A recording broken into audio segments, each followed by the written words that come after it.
thought getting into IT would be simple, getting certificates, applying to jobs, but entry level doesn't really feel entry level. Yeah, I can schedule an interview for next week. No, no, I don't have a CSSP for help desk. Okay, I'm unqualified. All right, thank you for your time. I'm not even talking about cybersecurity or people trying to get into cybersecurity from nothing. I'm talking about the core IT jobs, help desk, IT support, IT technician.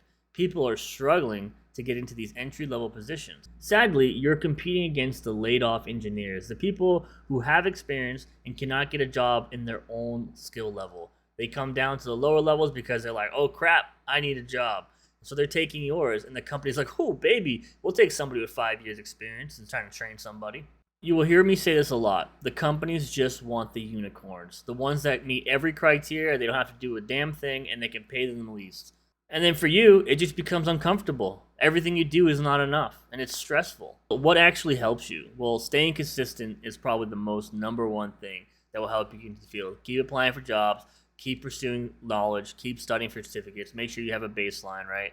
But there's some things that you need to prepare for, and that is social media. Like, I know LinkedIn is not the greatest, but you need to have a presence there. You need to reflect your resumes. You need to network with people, join communities. You need to keep practicing, and then you need to hone in on your home lab skills. If I'm studying for Security Plus, I'm doing Security Plus labs, and you're going to have to figure that out. Speaking of labs, I'm going to go make some coffee because that's where I'm going to spend most of my time at work. Your head explodes from all the drama and all the figuring out because you're coming from finance, you're completely confused, and you're trying to figure out your life.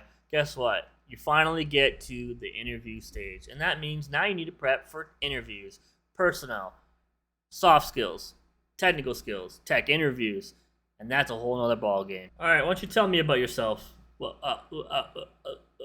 I love LAMP. This is where people quit. This is your emotional payout. You need to stay true. You need to stay consistent.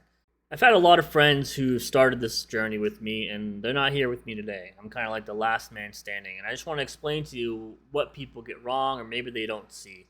And when you're starting your certificates, people are like, just get this certificate. It's not hard. Just spend 40 hours, study it, blah, blah, right? When you finish something, you're like, oh, that wasn't that bad, but during it, you're shaking in your boots. And certificates are one of those things. Friends of mine got their certificates. They got the trifecta. They've even pushed the CCNA. And guess what? They still don't have a job. It's just they're not playing the market correctly.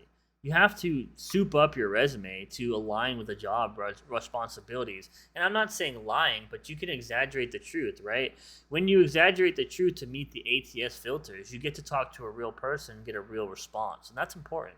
Once you get to that point where somebody's reaching out to you for another interview, and whether you have soft skills or tech skills, you're going to have to prepare for that interview. Go through all the job responsibilities, and you need to be able to talk about them in your own way. If you're not doing that, you're going to be skipped. There's somebody always with more experience than you. But what you don't hear is how time consuming that is. If you're working a normal 9 to 5, you come home, you're tired, you have your adult responsibilities, like that laundry still sitting over there in your bed. Yeah, I'm watching you.